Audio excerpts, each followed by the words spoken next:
Pemirsa, hanya karena tatapan, seorang oknum Satpol PP Pemprov Kalimantan Selatan tega membunuh mantan istrinya. Pembunuhan terjadi saat pelaku datang ke rumah mantan istri untuk bertemu anaknya. Pelaku yang sempat kabur usai membunuh korban akhirnya diringkus anggota polisi Polsek Banjarmasin Utara. Peristiwa pembunuhan ini terjadi di rumah mertua korban di Komplek Perkasa Indah, Banjarmasin, Jumat 5 Februari 2021. Saat itu pelaku menemui anaknya yang tinggal bersama mantan istrinya. Hanya karena tatapan korban, pelaku kemudian naik pitam. Pelaku beberapa kali menusuk tubuh korban dengan pisau yang sering dibawanya. Tersangka terancam hukuman 15 tahun penjara.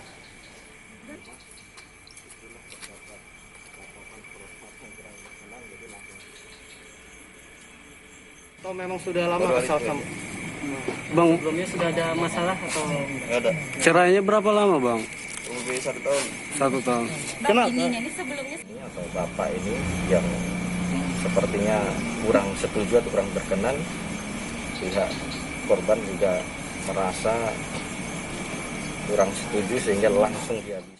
Polisi akhirnya menangkap pembunuh bocah berumur 7 tahun yang jasadnya dimasukkan ke karung goni di Nia Selatan. Pelaku tega membunuh bocah tersebut akibat dendam kepada orang tua korban saat pemilihan kepala desa.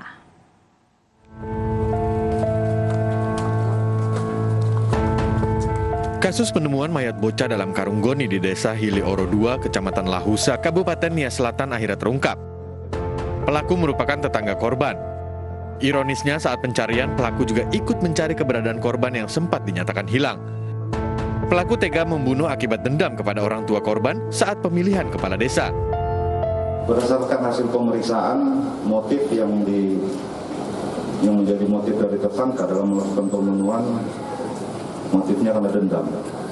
Dendam bahwa sebelumnya ada kegiatan pemilihan kepala desa yang secara serentak di Kabupaten Selatan, dan tersangka ini merupakan pendukung dari salah satu kepala desa.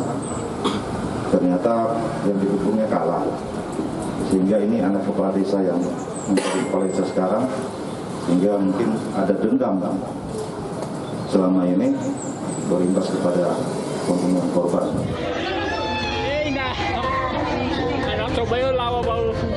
Sebelumnya polisi menemukan jasad Petra Deswinda Sarilaya di dalam karung yang diletakkan di semak-semak di pinggir jalan Desa Bawaziono, Kabupaten Nias. Bocah 7 tahun tersebut sebelumnya hilang sejak Senin lalu. Jasad putri dari Masaludin Laya yang juga kepala desa Hiri Oro 2 ditemukan 1 kilometer dari rumahnya. Dari Kepulauan Nias, Sumatera Utara, Iman Jayalase, iNews melaporkan. Seorang pria pengangguran di Samarinda, Kalimantan Timur tega menganiaya anak kandungnya yang masih berusia 4 bulan. Tak hanya anak, pelaku juga kerap menganiaya istrinya.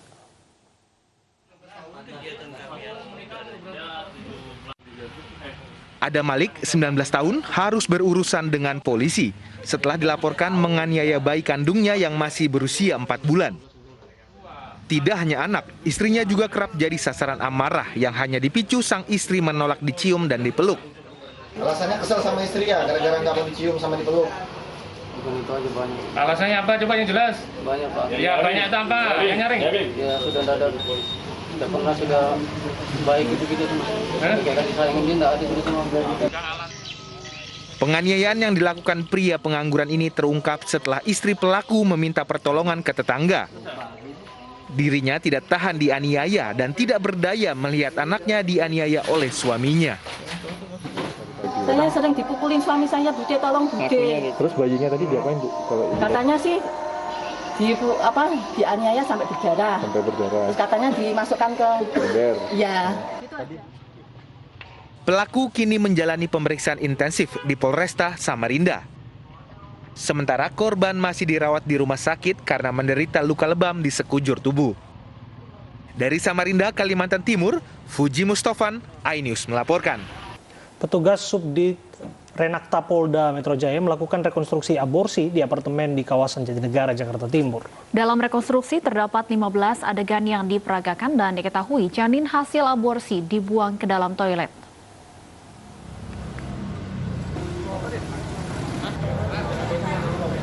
Rekonstruksi diawali dengan pertemuan para pelaku yang berjumlah 3 orang dengan calon pasien di lobi mal. Kemudian para pelaku mengajak calon pasien ke tempat praktek yang berada di Tower C lantai 27 apartemen di kawasan Jatinegara, Jakarta Timur. Dalam proses aborsi, janin bayi kemudian dibuang ke toilet. Dalam sebulan, praktik aborsi bisa dilakukan hingga 10 kali. Dalam satu kali aborsi, pasien harus membayar biaya bervariasi, mulai dari 2 hingga 15 juta rupiah tergantung kehamilan. Modus operandinya sendiri melalui akun di sosial media, salah satu akun sosial media. Kemudian untuk kegiatan rekonstruksi ini juga saat ini dilaksanakan dari 15 adegan. Usai rekonstruksi, para pelaku kembali dibawa ke tahanan Polda Metro Jaya. Dari Jakarta, Rio Manik, iNews melaporkan. Seorang remaja putri di Cirebon, Jawa Barat tewas diperkosa 4 pemuda setelah dicekoki minuman keras oplosan. Satu tersangka juga tewas lantaran kebanyakan menenggak miras yang dicampur obat keras.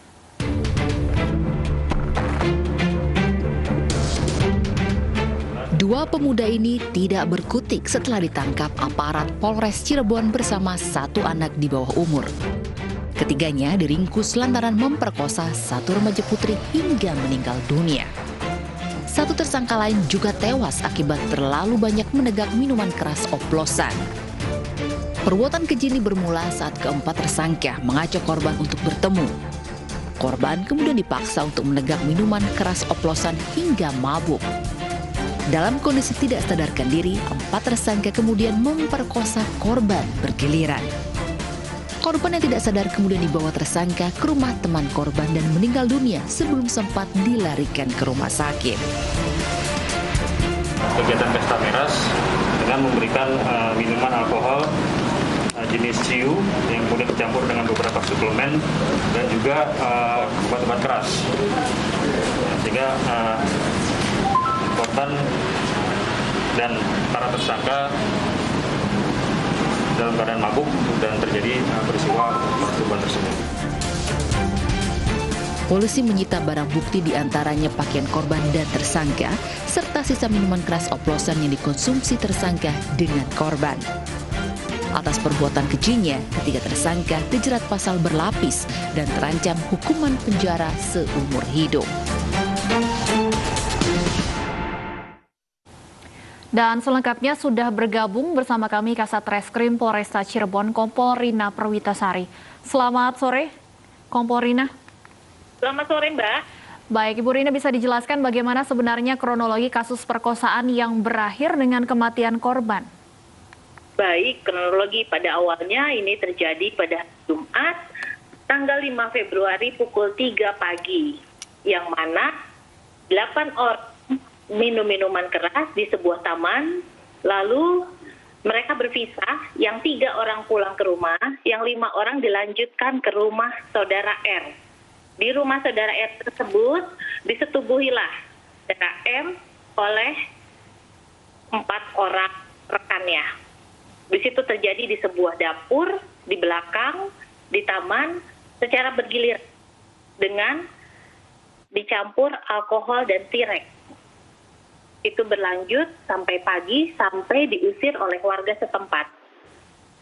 Lalu setelah itu membubarkan diri, si korban dilarikan ke rumah temannya dan tidur di sana. Dan pada saat pagi hari dibangunkan, terlihat sudah meninggal dunia. Bisa dijelaskan kepada kami apa hubungan korban dengan para tersangka sebetulnya sehingga bisa dikatakan mau ikut pesta miras? Oke, si korban ini menurut keterangan para saksi, dia broken home dan dia berteman dengan salah satu tersangka, teman sekolah yang duduk di bangku SMP tetapi sudah putus sekolah. Diajak bermain berdua, lalu setelah itu minum minuman keras dan teman-temannya si tersangka ini yang 3 lainnya dipanggil oleh tersangka yang satu lagi. Ada berapa tersangka yang sudah diamankan saat ini?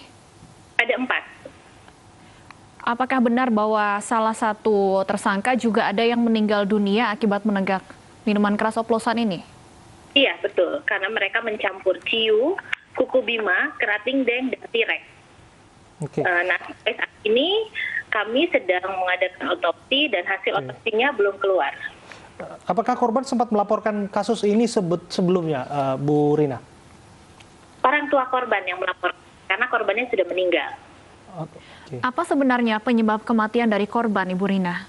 Nah, untuk penyebab pastinya kami belum bisa menjawab karena hasil dari otopsi belum keluar. Oke, tapi bisa dipastikan bahwa korban mengalami ruda paksa dari 4 orang pelaku ini? Iya, betul. Jadi 4 orang ini bergiliran dan dicekokin oleh minuman tirek. Tirek itu sejenis obat keras. Apakah ada potensi tersangka lainnya, Bu, selain 4 orang yang sudah diamankan? Tidak ada. Kami sudah mengamankan ke-4 pelaku tersebut dan tidak ada pelaku yang lain. Ya, menarik soal pemilik rumah, tempat di mana aksi ruda paksa ini dilakukan, Bu Rina. Apakah yang bersangkutan juga dijadikan tersangka? Iya, dijadikan tersangka.